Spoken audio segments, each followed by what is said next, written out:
Hello, welcome back to my YouTube channel. Today I'm back with another exciting video. It is about top 5 reasons to study in Sweden.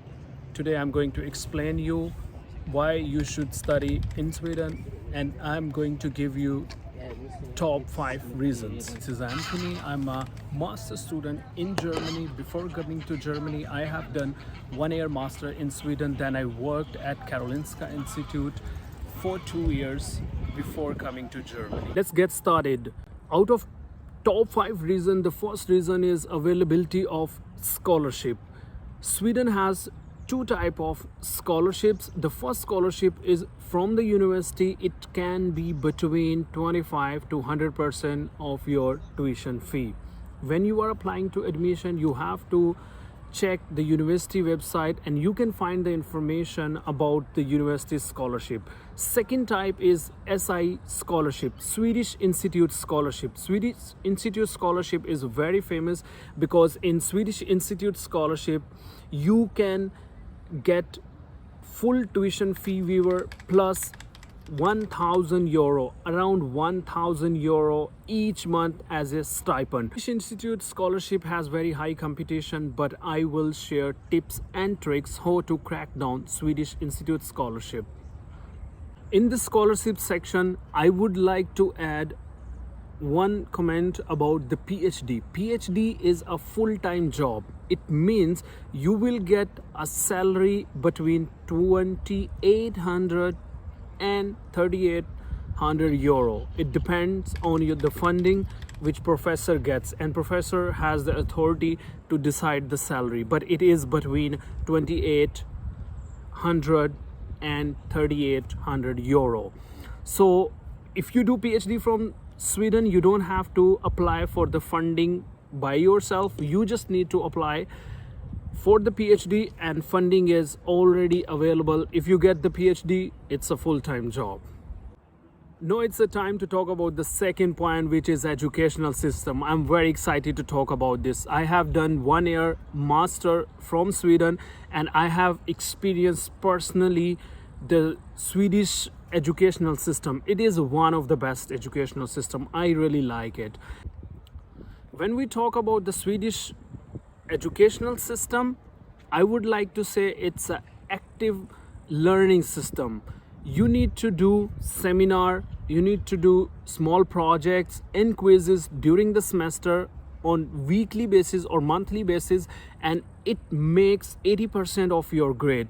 And there will be an exam in some cases, and the weightage of the exam is between 20 to 30%. And in some courses I didn't have the exam. So I really like this system where you learn on daily basis and you do small task in form of seminar, lab, or small projects, or maybe quizzes, and it takes like 80% of your grade. It's a very amazing system. Now it's the time to talk about the Swedish universities. Swedish universities are top ranked universities. If you check the top 10 university of Sweden, they fall in the 400 top world's university ranking. And Karolinska is on the 40th number in the world's ranking. I have personally worked at Karolinska and it's a very amazing institute. The third point I want to talk about is IELTS. In Sweden, if you have done STEM subjects, you don't need to give IELTS. You just need to provide your educational documents and you can get a document from your university where they can certify that your medium of instruction during your coursework in BS was English. So this letter can help you to get the admission, but for the scholarship again you have to do the IELTS to stand out in the application pool. When I was in Sweden, I used to heard that Sweden is mini America. It means that just like America, you find people speaking English everywhere. It is same in Sweden. You can go to the markets, if you go to other places like universities or social gathering, most of the time people speak English. If you know the English, you can have social life, you can integrate very easily. I do speak little Swedish Jag kan prata lite svenska. No, I spoke just one sentence of Swedish, and my Swedish friends are going to laugh on my Swedish. I have got a very interesting test from Study in Sweden website. I will mention the link in description. Please do this test to get an idea if Sweden is for you. Let's talk about the family life in Sweden. It's a fourth point. In this section, I would like to get started talking about the visa for family. Sweden is ranked as a #1 country to give visa for the whole family. It means that when you are applying as a student, you can apply for your partner and kids at the same time. You don't have to wait for the appointment. Just submit your visa application online. They will evaluate, they will get back to you. If your application is completed and you are got the visa, they will notify you, and if they want to do an interview for you and your family members, they will arrange an appointment. In most of the cases, according to my experience, 99% people got the visa in family cases without interview. When I came to Sweden in 2018, in my class there were 5 girls. They came with kids and their husband. So getting a family visa is very easy. For family life, according to the happiness report, Sweden fall at the 7th number. I have a very good point for female students. If you are a female and you are studying or you are working in Sweden and you get pregnant, you can have a 1-year parental leave. And if you are working, it's a paid parental leave. And if you are a student, then there will be no issue in your visa extension.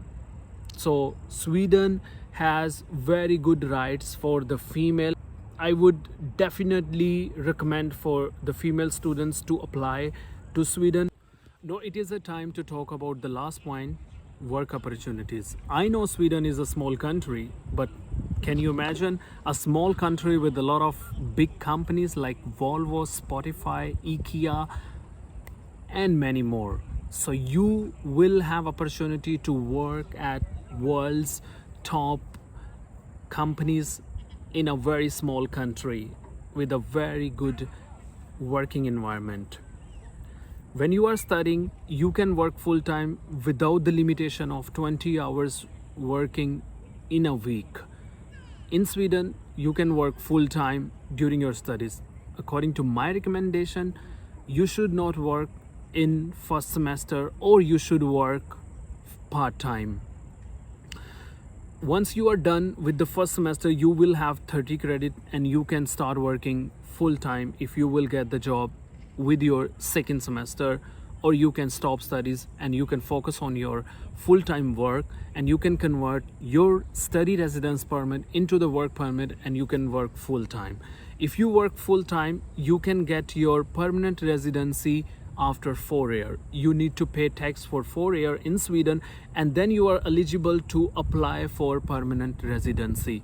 Once you are done with your studies, you will have the right to apply for 1-year job search visa. This 1-year job search visa is not only for Swedish job market. You will have access to all 26 European countries within the Schengen region. You can keep applying, and if you get the job, you will not be asked for additional requirements, because you get the education from the top rank institute in Sweden and you are eligible to work in all European countries. So if you get the 1-year work visa to search for work, you have the possibility to find work in 26 countries of the Europe. Thank you very much for watching the video. Bye bye, take care, good luck for everything.